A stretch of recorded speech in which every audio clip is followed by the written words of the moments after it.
Yeah, you know the vibes. We're in the hood.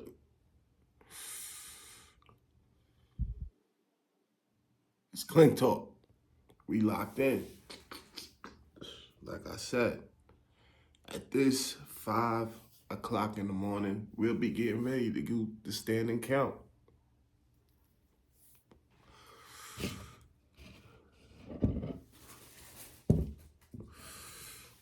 So, I'm conditioned. You know who else is conditioned? Soldiers. Pretty much the same type of basic training.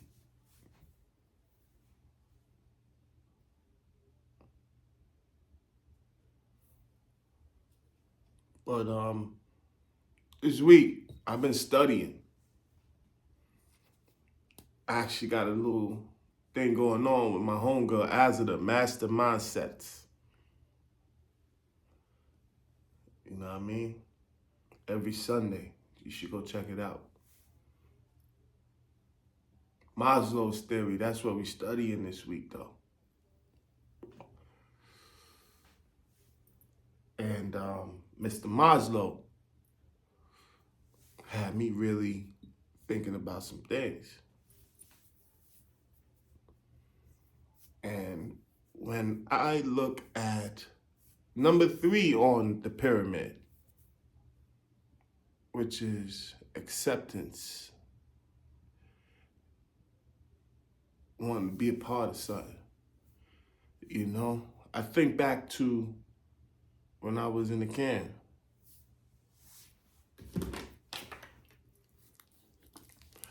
I also thought back to someone who'd never been in the can. And I compared both lives. And when I compared both lives, one is more stable than the other one in one aspect, which is, let me correct that. One is more stable than the other one out here in this environment. The other one is more stable as the other one in that prison setting. So all our friends and family are people that we knew in our life that we were living. And then you have, when your time is up and they tell you to come phase 3 and sign out these papers, fingerprints, pictures, and stuff like that, and they let you go. And they let you go into society.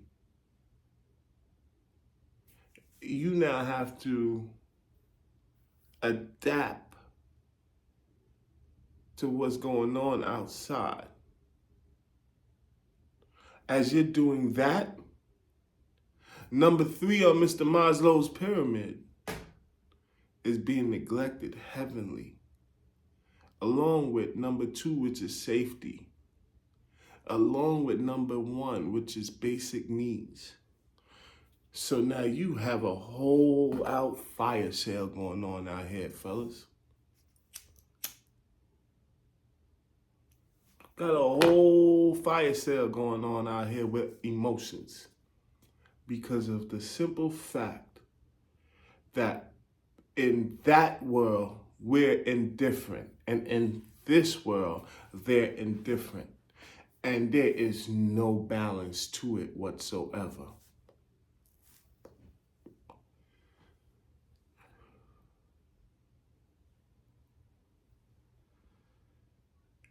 This is me. Here I am now. I am the balance. Because now I'm talking to you because you didn't have this conversation in phase 3 or phase 2. You didn't have this conversation when we was laying up at 1, 2 o'clock in the morning, just having regular conversations when we should have been sleeping. Because this shit right here was a little bit too complex, even for us. So we can't sit there and say, well, blame it on them. It's a two-way street. But like I said, here I am. Here I am. Setting the record straight. Opening your eye. So that way you have a better understanding than I did. And everybody else before me did. So now, my comparison was also this. A person growing up in society with friends from kindergarten all the way up, that relationship, whether it's right or wrong or toxic or whatever, it's still a relationship. They know that person. Now picture us just out of nowhere just dropping right onto their doorstep. How you think they're going to receive us? They're not receiving us like how they receive their friends, even though their friends stabbed them in their back. They're going to receive us like, okay, I don't know what his place in my life is. You know what? That reminds me of the yard. When you first pull up to a spot after you get off of quarantine and you go outside, because it is mandatory 72 hours after you pull up, you must unroll your red carpet and announce yourself. Oh, bring your paperwork too. Because no paperwork, you're going to have a bumpy ride. Hope you got money for shocks. Because your whip going to be fucked up. But now watch this. 72 hours, you got to go out to the yard. And you got to stand in the middle of the yard or whatever your procedure is until factions come to you out of nowhere. And they start talking to you and they start showing you around and they start asking you for your paperwork. You don't got that, boy, it might be a sad situation because mistaken identity leads to hospitalization. You heard me? Oh, yeah.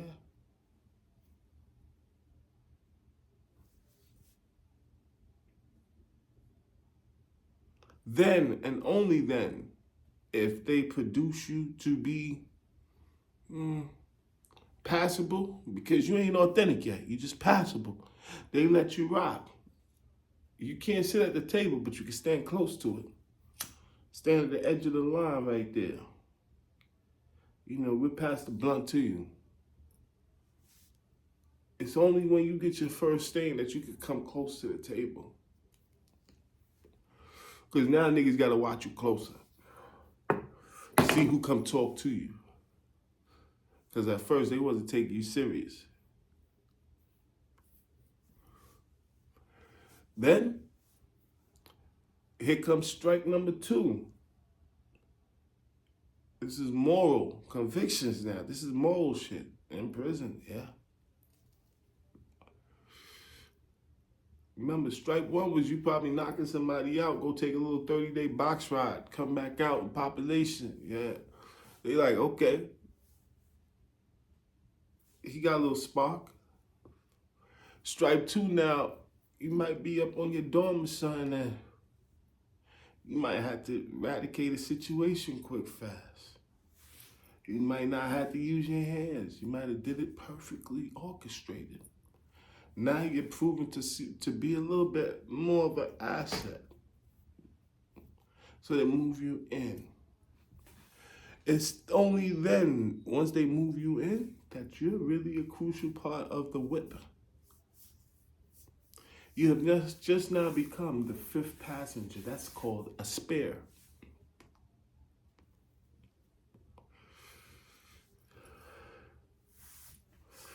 So now the spare is just waiting for his turn to be the 4th passenger. Because in prison, it goes by the seconds, minutes, hours before some shit pop off. This is my life. Now somebody on the streets. Their life is party and bullshit. Come home, do it again with the same people. They just was kicking each other's back end about. But not put it back now. Let's put it back together now. We come from that environment to go to this environment and try to blend in with them and try to ask them to be our friend.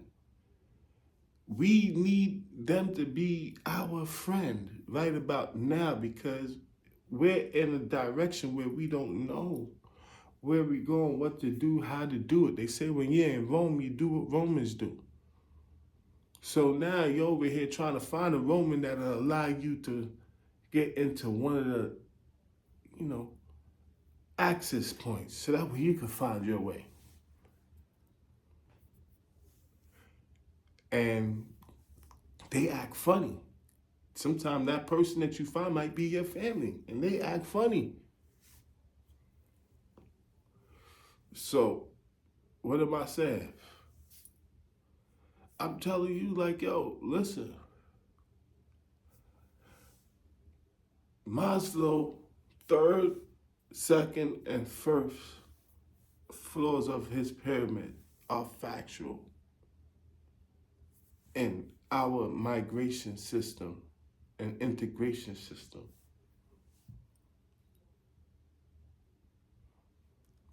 When it comes to ex-offenders, as they like to say now, and civilians. And that's the separation that we're having right now because it's hard. Who wants to trust somebody they don't know? That was the point I gave you about the prison analogy and the people out in society and how they can't really accept us because, you see, in prison, you had factions, so you were accepted by somebody. So we never asked about the people that we never accepted, how they felt. Well, guess what? We're going to understand what they felt like when we go into society because society don't give a fuck about what faction, what color, whatever you are a felon. And they don't give a F. That's just, you're in the gumbo. That's it. You're called gumbo. You're not called potato. You're not called shrimp. You're called gumbo. That's it. All right?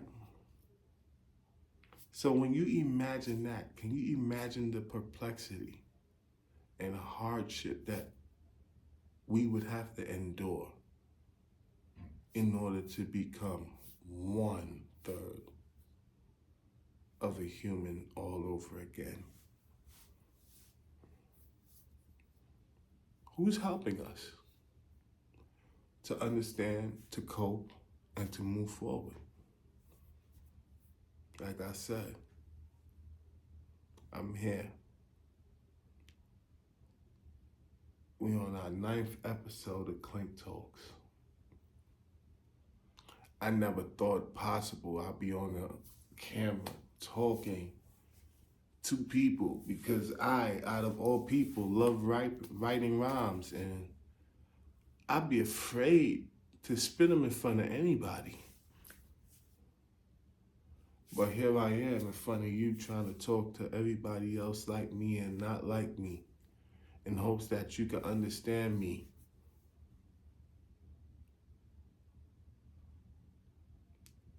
And not want to take another flight every time I come in sight. You know what I mean?